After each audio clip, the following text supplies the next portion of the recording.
I ain't got it smooth. Hi. Hello. The first part of my story is that I'm under the weather, so excuse me if I'm slightly boring, but I don't know, for 2 weeks I've been fighting this thing off and on.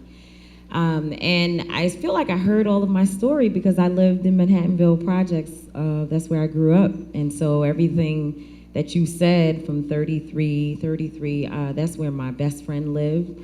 And as I said, I grew up playing with City College, in that area, all of the schools. We did lunch, and in the summertime, everything. It all happened in that area. That's where it all started. So as I was trying to prepare for this, I kept thinking, I don't know what story to tell because I move around so much that it's like I just couldn't figure out what moment, and I really couldn't remember Harlem. And so then I was thinking, well, what do you do every day? And I'm like, okay, well, I'm an activist, right? So I'm like, why?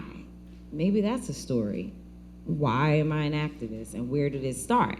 And so I began to really dig deep on that because I had to really come up with something that I thought was good, enough to bring to a group of people who really want to hear something good, right? So I was like, well, why? And then it really started to be a thing every day as I prepared that I kept saying, why? Why did I become an activist? I know what I tell people, and my parents, they started in the movement when I was, I guess I must have been 3 or 4 years old. We were going out to rallies, and I was like the little kid that you see. My mom was carrying me. My dad was very involved. And we went from church to rallies to the mosque. We just kind of went all around and learned all the cultural things we did. We went to Brooklyn, and we were involved in activities there. So I know kind of like why, right? Parents were in it, and they got me involved in social justice and activism. But I know that there was a period in my life where it became my civil rights movement, if you will, and it felt like my thing, and it was really after the death of my son's father. So then I was really trying to think back before that and say, but you kind of felt it before then, and it all connected at that time.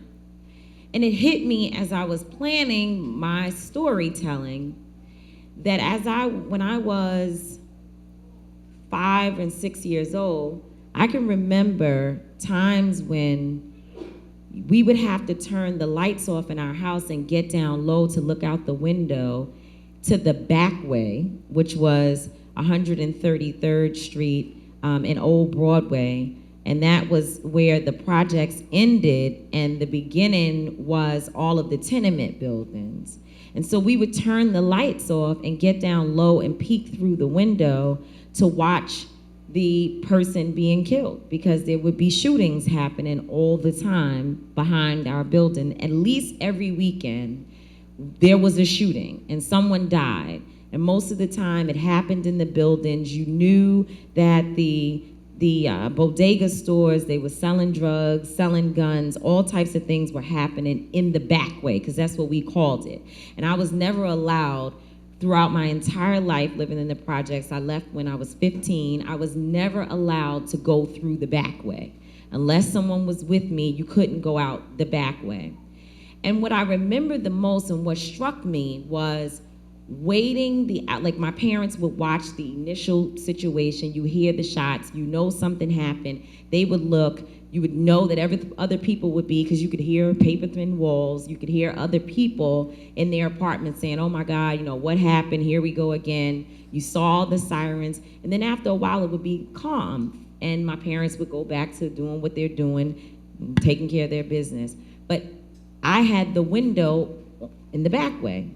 So I used to watch and wait for the body bag to come out, because that was many hours later.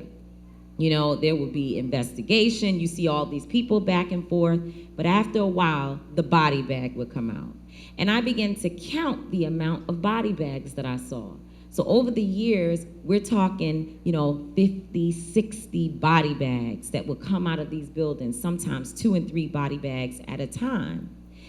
And so when I started thinking about at that age, I would say, something is just wrong with this. Like, that's people dying, right?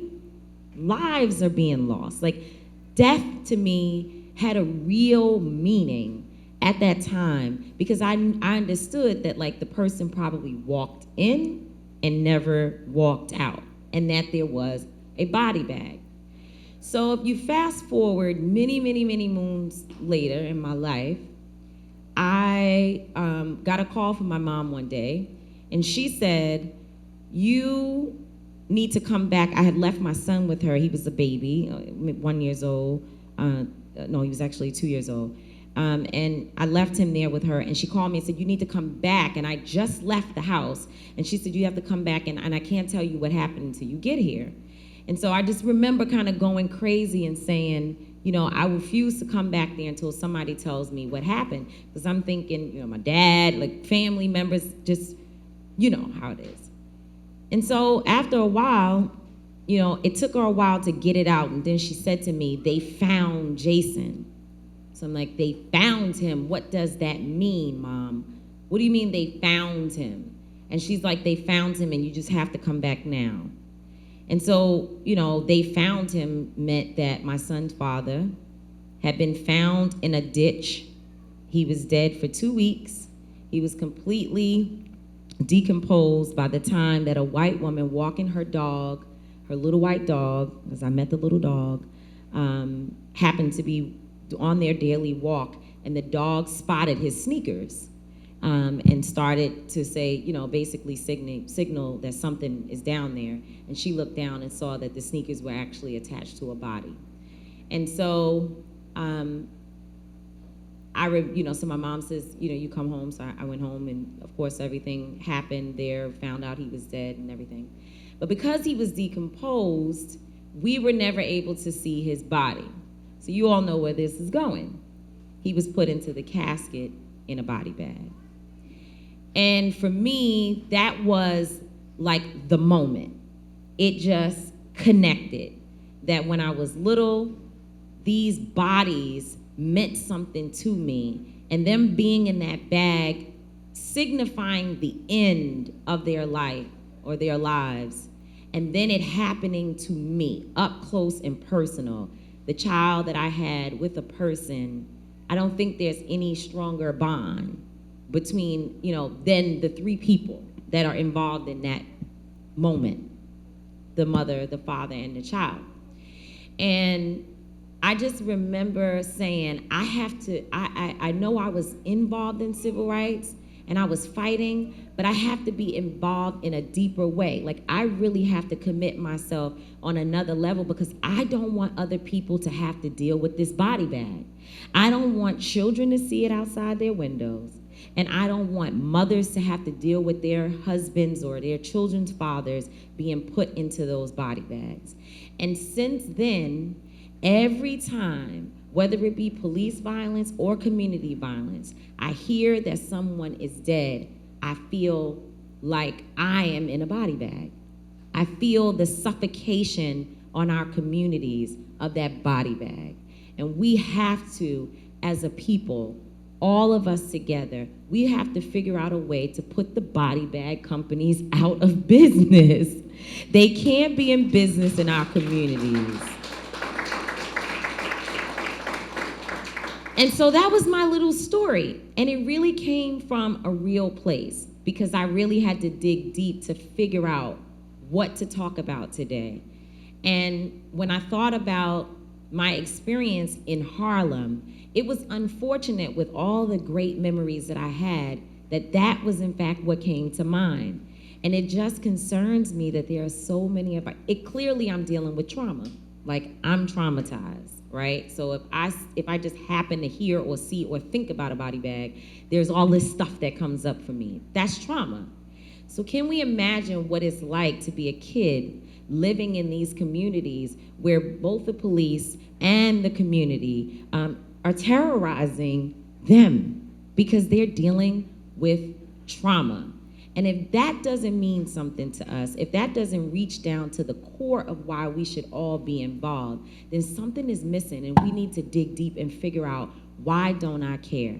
why don't I care that that child could be 5 years old and be traumatized by the thought that every day or every other day or every weekend, people are going outside of or coming outside of buildings in body bags. That's my story. I ain't trying to be cool. Why you trying to be cute? I ain't got it smooth. I ain't trying to be rude. I'm just trying to see you move your body with so clap with me. So clap with me. I ain't got it smooth. I ain't trying to be rude. I'm just trying to see you move your body with so clap with me. So clap with me. I ain't got it smooth. I ain't trying to be rude. I'm just trying to see you move your body with so clap with me. Let the kids hit, let the drums drum. F the sickness, F the hump drum.